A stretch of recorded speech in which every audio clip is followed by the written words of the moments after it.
번갈아 가면서 우리 교도 번갈아 가면서 읽도록 하겠습니다. 제가 먼저 읽고 여러분이 나중에입니다.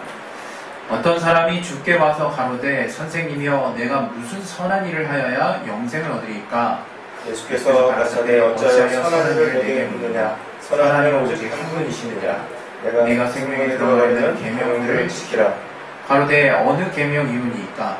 예수께서 가라사대 살인하지 말라, 간음하지 말라, 도적질하지 말라, 거짓 증거하지 말라, 내 부모를 공경하라, 내 이웃을 내 몸과 같이 사랑하라 하신 것이니라. 그 청년이 가로되 이 모든 것을 내가 지켰사오니 아직도 무엇이 부족하니까? 예수께서 가라사대 내가 온전하고자 할진대 가서 내 소유를 팔아 가난한 자들을 주라. 그리하면 하늘에서 보화가 너희에게 있으리라. 그리고 와서 나를 좇으라 하시니 그 청년이 재물이 많으므로 이 말씀을 듣고 근심하며 가니라. 아멘. 우리 말씀 통해서 하나님이 우리에게 깨닫게 하시는 그 말씀을 들을 수 있도록 들을 귀가 있게 도와달라고 또 마음밭을 열어달라고 우리 기도하겠습니다. 하나님 아버지 말씀을 통해서 은혜 받게 도와주시옵소서. 성령 충만하게 도와주시옵소서. 아버지 깨달을 수 있는 심령을 허락하여 주시옵소서. 주님 앞에 온전한 심령으로 나아갈 수 있도록 우리를 붙들어 주시고 역사하여 주시옵소서. 예수 이름으로 기도했습니다. 아멘. 우리 하나님이 선하지 않으신 분이라면 우리가 지금 이렇게 삶을 살 동안에 나름 이렇게 행복하게 살 수 있을까? 워낙 우리가 행복의 상대적인 기준들을 많이 가지고 있어서 행복하지 않다고 생각하는 사람들도 종종 많이 있는데, 특히 우리나라 같은 경우에 자살률도 또 이번에도 갱신됐죠. 여전히 1등인데요. 여전히 불만족스럽고 여러 가지로 또 어렵다라고 생각하는 그런 분들이 많이 계십니다. 그것은 거짓은 아니고 실제로 어려운 부분이겠죠. 그러나 우리가 과연 우리가 행복하다라고 말할 수 있는 그 기준을 어디에 두느냐에 따라서 사실 우리의 환경은 얼마든지 극복될 수 있는 부분이라는 것을 우리가 다 알고 있었으면 좋겠습니다. 특별히 하나님이 선하시기 때문에 그 선한 하나님의 뜻을 따라 이 세상이 또 이렇게 주님의 선한 인도하심을 따라 잘 또 진행되어 가고 있다는 것을 우리가 시야를 넓혀서 점점점 이렇게 보게 되면 그러한 것들이 더 많이 보이게 됩니다. 그래서 우리가 너무 시야가 우리 눈앞에 탁 가로막혀서 보이지 않게 될 때는 당장 우리가 교회 문짝만 하더라도 우리 몸보다 다 크지 않습니까? 문짝 앞에 만약에 10cm 안으로 서 있는다고 생각을 해보세요. 아무것도 보이는 게 없는 거죠. 그러나 우리가 뒤로 물러서서 점점 우리 주변의 것들을 돌아보고 또 이 산천, 강산을 또 돌아보고 또 글로벌한 또 이 세계가 돌아가는 것들을 돌아보고 또 이 천하를 지으신 하나님의 이 만물에 인도하신 하나님의 선한 그 질서들을 우리가 보게 되면 하나님 정말 선하시구나 하는 것들을 우리가 깨달을 수 있습니다. 여러분이 시야가 좁아지는 것들에 대해서 항상 경계하셔야 된다고 생각해요.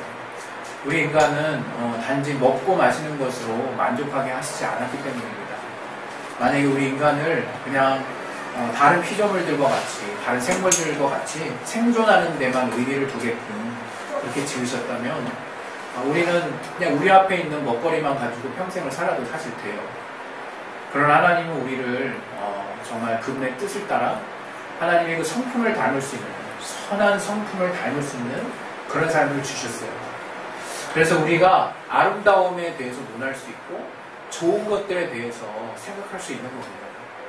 여러분, 우리가 만약에 우리의 이익과 우리의 유익과 우리가 편한 것과 또 우리가 먹고 배부른 것들에만 신경을 쓰며 사는 삶이라면 좀 심하게 표현해서 개, 돼지랑 뭐가 다르겠습니까? 그러나 하나님은 우리를 그분의 성품을 닮은 하나님의 형상을 닮은 그의 모양을 따라 지음받게 하셔서 하나님의 성품을 따라 살 수 있게 하셨다는 거예요. 과거에도 여러 번 제가 설교 가운데 말씀드렸지만 오늘은 특별히 그 하나님의 성품을 따라 지음받았다는 것이 어떻게 우리에게 다가와야 하고 해석되어져야 되는지에 대해서 선함이라고 하는 성품과 관련해서 말씀드리려고 하는 거예요. 하나님의 성품을 우리가 닮았다라고 할 때 우리도 하나님의 선한 뜻을 따라 선한 일을 하는 데에 쓰임받도록 지음을 받았다는 겁니다. 그래서 우리가 정말 우리 어린아이를 보면서 제가 참 느끼는 게 많은데요. 이제 막내가 가끔 엄마 아빠가 상상할 수 없는 기특한 일들을 할 때가 있어요. 깜짝 놀라죠. 그러니까 엄마를 아빠를 뭐 이렇게 기쁘게 해주려고 했는지 그건 모르겠어요. 근데 갑자기 혼자서 청소를 하고 있는 거예요. 밤늦게. 이거는 어디다 두고 저거는 어디다 두고 이거는 누나 건데 누나 가방 어디다 둬야 되냐고 나한테 물어보고 막 한밤중에 제가 보면서 굉장히 그 마음에 그 형언할 수 없는 뿌듯함이 느껴지더라고요. 예, 기질적인 부분, 성품적인 부분일 수도 있지만 아까도 그래 제가 이제 그 말씀을 준비하다가 이제 제가 방에 방문을 이제 걸어놓다가 누가 바깥에 두드려서 제가 열어줬더니 이제 우리 누나는 이제 원주가 이제 한번 잡아당겼나 그랬나봐요. 그랬더니 원주가 장난친 거라고 예원이가 그러더라고요. 근데 그 말을 듣고 원주가 자기 장난 안 쳤다고, 장난 안 친 거라고 억울해가지고 또 울더라고요. 그 조그마한 아이가 감정 있고 올바른 가치에 대해서 남을 상처 주지 않는 것들에 대해서 선함에 대해서 뭔가 개념을 잡아가고 있다는 그 사실에 굉장한 놀라움을 제가 느끼게 됩니다. 그래서 하나님이 우리를 이렇게 선한 가치를 또 선한 일을 하면 행복할 수 있도록 또 뭔가 형언할 수 없는 인생의 낙을 느낄 수 있도록 또 인생을 살아가는 맛을 느낄 수 있도록 그렇게 하나님이 만드셨구나 하는 것들에 대한 확신이 이제 제 주변의 삶의 지경에서 많은 부분에서 깨달아지고 느껴지는 것입니다. 그래서 저와 여러분이 좀 안목을 넓히고 내가 지금 당장 우리의 삶을 유지하기 위해서 사는 부분들은 우리 모든 사람이 동일할 수 있지만 이제 내가 어떻게 살 것인가를 늘 조금씩 더 고민하는 시간이 많아졌으면 하는 것이죠. 그것은 오늘 주제와 관련해서 딱 한 가지로 요약할 수 있는 것입니다. 바로 하나님의 선한 뜻을 위해서 사는 거예요. 이것이 단지 내가 배부르고 등 따시면 그때 가서 생각할 그런 어떤 문제가 아니라 하나님은 애시당초 우리를 그분의 영광에 동참할 수 있도록 다른 말로 하나님의 뜻대로 살 수 있도록 또 다른 말로 그분의 성품을 따라 살 수 있도록 또 다른 말로 그분의 선한 일들을 도모하며 살 수 있도록 그렇게 만드셨다는 거죠. 그래서 우리가 이 구약에 보면 이 선하다라고 하는 뜻이 토브라고 하는 이제 히브리어가 쓰였는데요. 이것은 뭔가 어느 영역에 관련해서 완전하다, 흠이 없다, 또 좋다, 또 완벽하다, 뭐 여러 가지 뜻이 담겨 있는데 제가 이런 것들을 쑥 이렇게 훑으면서 지금 와닿는 이제 정서가 뭐냐? 결국 선하다라고 하는 것은 바로 하나님 보실 때 기뻐하실 수 있을 만한 또 그분의 뜻 안에 담긴 내용들이 바로 선한 것이구나 하는 것들을 우리가 정리할 수가 있어요. 그런데 굉장히 이제 아이러니한 사실이 뭐냐면 우리가 이 땅을 살면서 선하다라고 하는 개념이 중복되는 것도 있고 이렇게 겹치는 것도 있고 그렇지 않은 것도 있다는 거예요. 우리는 선하다라고 생각하죠. 저 사람 참 착하네. 한자어로 착할 선자죠. 좋다, 착하다. 선하다라는 뜻인데 저 사람 참 선해. 그게 우리가 뭘 가지고 선하다고 얘기합니까? 물론 선행을 할 때 선하다라고 말할 수 있죠. 그러나 우리가 상당히 많은 부분에 대해서 어떤 성품적인 부분으로 그 사람을 속단하고 이렇게 단정하는 경우를 볼 수 있어요. 제가 예전에 어떤 매스컴에서 어떤 그 가수가 이제 무명 가수인데 나와가지고 이렇게 막 이렇게 노래 경연을 하는 그런 프로였어요. 근데 딱 보는데 무슨 별명이 어떤 좀 말씀드리기 좀 그렇긴 한데 미친 뭐예요 별명이 그렇게 이제 타이틀이 나왔더라고요.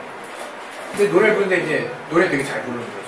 나중에 왜 그런 이제 별명이 붙었냐 했더니 얼굴이 사납게 보여가지고 미친 어쩌고저쩌고 이렇게 별명이 붙었다는 거예요.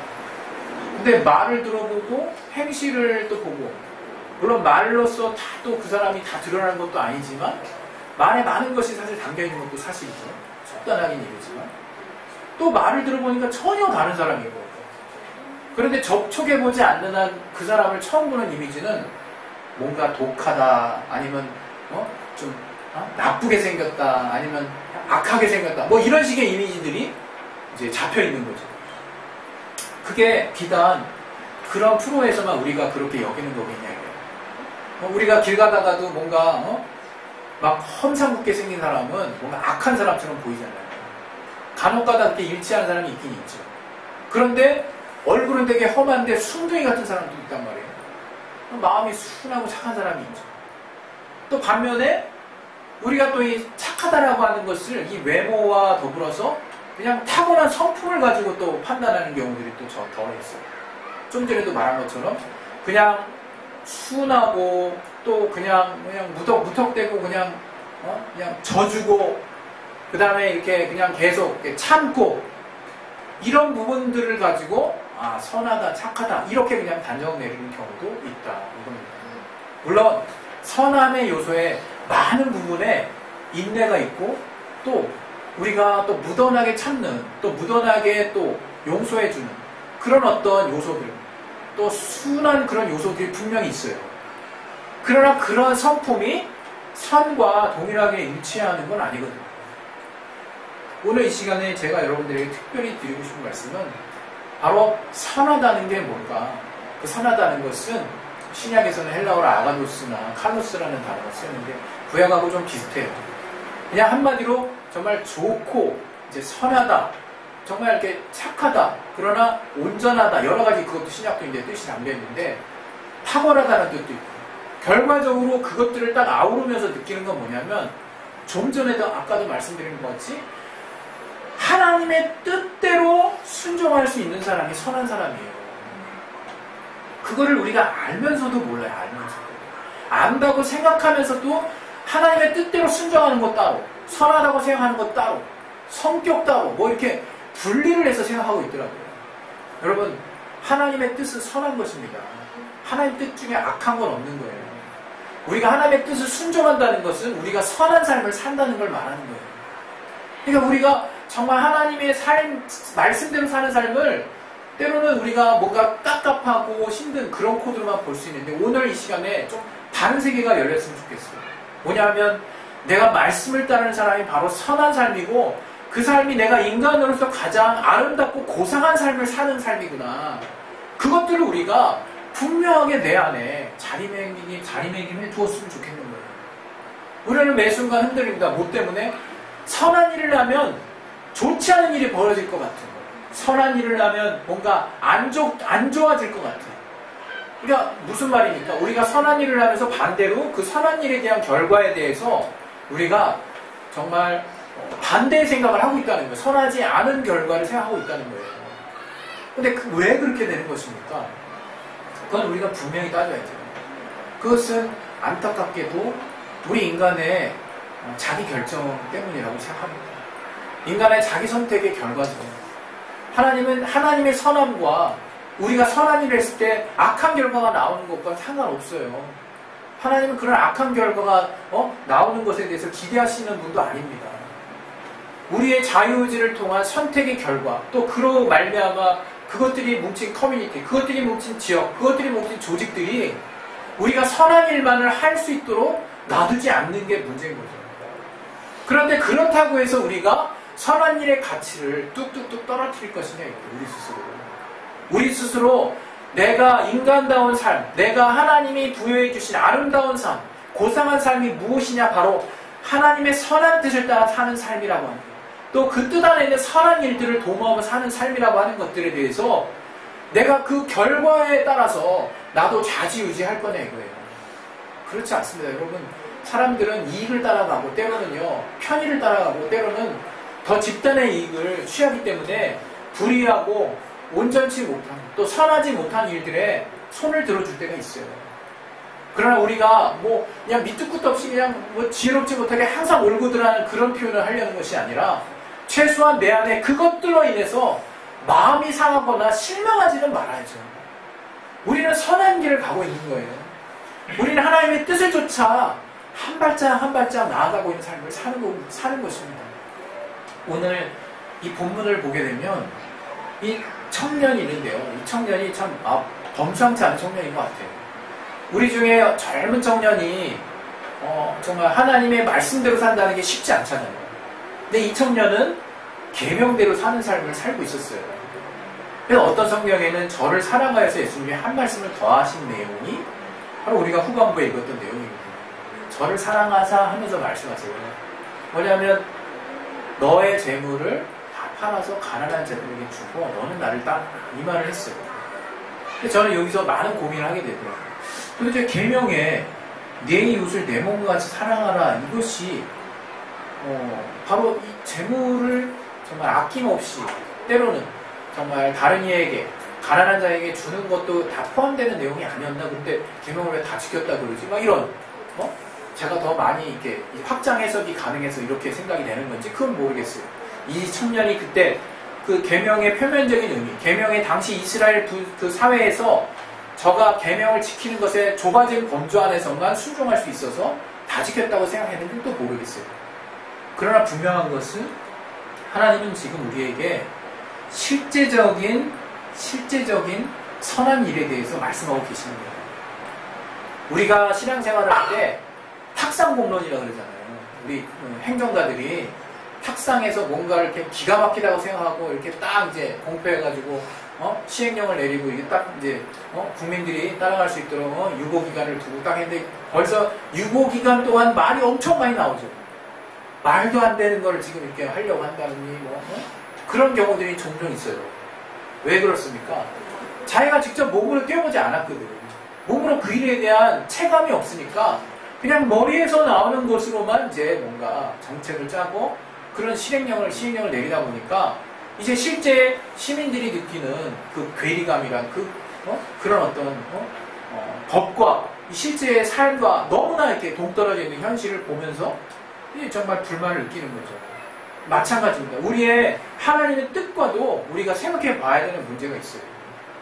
우리가 선한 일이라고 할 때 이 계명을 이 청년은 어떤 마음에서 지켰다라고 말하고 있는 것일까? 정확히 나와 있지 않아서 모릅니다. 그러나 최소한 저가 다른 사람들보다 더 이 계명에 대해서 정말 항상 마음에 두고 그 계명을 지키려고 애썼던 사람인 거는 분명해요. 이 청년. 근데 예수님이 그런 청년의 그 열심과 그 마음을 가상히 여겨서 그에게 정말 이제 분명한, 더 확실한, 더 실천적이고 더 실질적인 메시지를 그 청년에게 주었다고 생각해요. 그것이 뭐냐면 네가 지금 네가 가지고 있는 물질 하나는 결국 내려놓지 않고 있지 않냐. 그것을 갖고 있는 그 욕심과 가난한 자들을 너의 주변에 이 시대에 가난한 자들이 참 많았거든요. 네가 돌아다니면서 항상 만나는 가난한 자들에게 대하는 그 마음과 바꿀 수는 없겠니? 라고 저는 그렇게 보여집니다. 물론 우리는 살면서 우리 정말 풀칠하게 바쁜 여러 가지 규모들이 있어요. 그걸 다 깨버리라고 저는 말씀한다고 생각하지 않습니다. 경우에 따라서 하나님이 어떤 사람에게 특별한 계시를 주셔서 그런 감동 안에서 파격적인 삶을 살게 하시는 분도 있겠죠. 그러나 우리 중 대부분은 우리에게 정말 꾸며진 또 우리의 가정, 우리가 또 먹여 살릴 규모를 쉽게 파괴할 수 없어요. 그러나 분명한 것은 우리의 마음의 중심 가운데 과연 물질이 주인이 돼 있느냐, 아니면 그 물질을 우리의 어려운 환경 가운데 과감하게 내가 내놓을 수 있는, 또 그런 과감하게 내 마음을 또 펼쳐놓을 수 있는 선한 마음이 내 안에 자리 잡고 있느냐는 완전히 다른 문제라고 생각합니다. 그래서 저는 과거에 그 어떤 타렌트인가요? 그 션이랑 정하연이라는 부부가 있었는데 그 부부가 옛날 제가 신앙생활 했을 때는 이렇게 자선이나 이런 거에 신경을 많이 쓰면 좀 예수님을 믿는 거에 더 집중하시지, 이런 생각을 진짜 감히 했던 적이 있어요, 진짜. 근데 지금 생각해보면요, 내가 참 어리석었다는 생각이 들어요. 그러니까 어쨌든 저는 저가 또 베풀 수 있는 규모 안에서 꾸준히 정말 이렇게 NGO 활동을 하는 것인데 참 그 모습이 진짜 아름답다고 느껴지더라고요. 그런 다른 모습은 일체 모르고 내가 한 가지만 가지고 말씀을 드리는 겁니다. 오늘 제가 또 드리고 싶은 말씀은 다윗이 얼마나 훌륭한 자입니까? 근데 제가 이 다윗의 그 죄가 정말 이렇게 다윗이 죄를 저질렀을 때 그 죄를 나단 선지자를 통해서 하나님이 어떤 메시지로 저를 책망하시는지를 잘 보게 되면 좀 약간 의문이 나는 부분이 살짝 있기도 했거든요. 저는 다윗이 제가 더 중요하게 생각하는 건 다윗이 사람을 죽였다는 사실이에요. 저는 그게 더 중요한 거 아닌가? 물론 이 말이 그 말이고 그 말이 그 말이라고 여겨질 수 있습니다. 그러나 그 부분을 다윗은 나단 선지자를 통해서 어떻게 책망을 듣는다면 우리 같이 한번 좀 찾아볼 텐데요. 이 사무엘하 12장 한번 보겠습니다. 사무엘하 12장.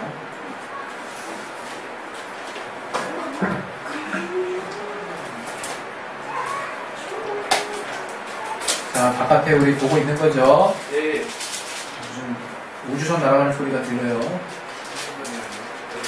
사무엘하 12장. 우리 1절부터 우리 그냥 쭉 한번 누르고 제가 읽어드릴게요. 여호와께서 나단을 다윗에게 보내시니 와서 저에게 이르되 한 성에 두 사람이 있는데 하나는 부하고 하나는 가난하니 그 부한 자는 양과 소가 심이 많으나 가난한 자는 아무것도 없고 자기가 사서 기르는 작은 암양 새끼 하나뿐이라. 그 암양 새끼는 저와 저의 자식과 함께 있어 자라며 저의 먹는 것을 먹으며 저희 잔에서 마시며 저의 품에 누움으로 저에게는 딸처럼 되었거늘 어떤 행인이 그 부자에게 오매 부자가 자기의 양과 소를 아껴 자기에게 온 행인을 위하여 잡지 아니하고 가난한 사람의 양 새끼를 빼앗아다가 자기에게 온 사람을 위하여 잡았나이다. 이렇게 비유를 했거든요. 이때 다윗이 그 얘기를 듣고 그 사람을 크게 노해서 여호와의 사심을 가리켜 맹세하니 이 일을 행한 사람은 마땅히 죽을 자라 이렇게 말해요. 응? 저가 불쌍히 여기지 않고 일을 행하였으니 그 양새끼를 4배나 갚아줘야 하리라. 이랬을 때 나단이 핵심을 찝습니다. 나단이 다윗에게 이르되 당신이 그 사람이라. 이렇게. 우리가 지금 하나님이 다윗의 어떤 부분에 다윗이 지금 우리아를 전장에 내몰아서 죽게 했죠. 간접살인, 직접 살인 교사죠. 저를 죽게 했는데 우리는 그 살인에 일단 포커스가 있어요. 그러나 그 살인은 그 끔찍한 일 중에 포함되어 있는 사건이에요. 그 전체를 봐야 되는 사건에 어떤 마음을 주님이 지금 지적하고 계신다면 다윗의 부유한 마음, 다윗이 다 갖고 있는 그런 마음에 이 우리아라는 장수의 하나밖에 없는 아내를 빼앗았다는 거예요. 지금 그 개념을 얘기하고 그리고 우리아를 죽였다는 거예요. 제가 이 대목을 읽고 더 와닿는 내용은 뭐냐면 지금 하나님은 나단을 통해서 다윗의 부유함을 가난한 자에게 지금 펼치지 않은 가난한 자에게 그 정말 긍휼을 펼치지 않은 그 부분을 집중적으로 지적하고 계신다는 것을 제가 부인할 수가 없어요. 왜 살인한 거를 그냥 대놓고 얘기하시는 것보다 왜 이렇게 얘기했을까? 그런데 공교롭게도 이 성경 외에 다른 많은 우리 강도 만난 자의 이웃도 많죠. 우리 신약에 넘어가서 누가복음 10장에는 내용인데 선한 사마리아인 우리 제목을 그렇게 정했어요. 거기에 선하다는 그 말이 구체적으로 나오진 않습니다. 그러나 그 사마리아인의 행동을 보고 우리는 선하다라고 말하죠. 예수님이 그 비유를 했거든요. 누가 제 이웃이 되고 이웃을 사랑하라고 하는 말씀을 듣고 어떤 사람이 누가 그러면 제 이웃입니까? 라고 했어요. 주님이 비유를 또 드신 거예요. 그 비유에 바로 선한 사마리아인의 이야기를 해주시는 거예요. 레위인도 아니고 제사장도 아니고 이스라엘의 존경받는 그 그룹 아무도 아니고 바로 이스라엘이 경멸하는 이방인을 통해서 정말 나온 그 혼혈 사마리아인이 너희의 이웃이라는 거예요. 바로 그것을 통해서 사마리아인이 선한 일을 했죠. 어려운 일, 강도 만난 자를 저가 도와줬습니다. 하나님은 거기에 방점을 찍고 계시는 거예요. 여러분 우리가 지금 선한 일에 대해서 처음에 제가 말씀드렸듯이 우리는 선한 일과 하나님의 뜻을 자꾸 별개로 생각하는 경우가 가끔 있다고 했죠. 우리의 감정을 따라서 성품을 따라서 저 사람 착하네. 근데 하나님 뜻하고는 달라. 그거 먼저 우리가 깨야 된다고 말씀드렸어요. 두 번째로 깨야 될 건 뭐냐? 바로 그 선한 일의 그 중심에 해당하는 일이 바로 우리 이웃을 실천적으로 사랑하는 일이 들어있다는 거예요. 하나님이 그 선한 일에 대해서 항상 관심을 가지고 계신다는 것을 우리가 잊지 말아야 된다는 거예요. 우리는 간혹가다 지난주에도 설교한 것처럼 하나님과 닮은 내가 거룩한 사람으로서 정말 죄에 대해서 아주 민감하죠. 그러나 남의 죄까지 민감해. 그래서 내 안에 거룩함은 생각도 안 하고 다른 사람을 왈가왈부하고 하는 거죠. 다른 사람의 삶에 대해서 판단하죠. 그러나 더 중요한 것은 하나님이 내 이웃에 대해서 사랑의 계명을 주셨다는 거예요.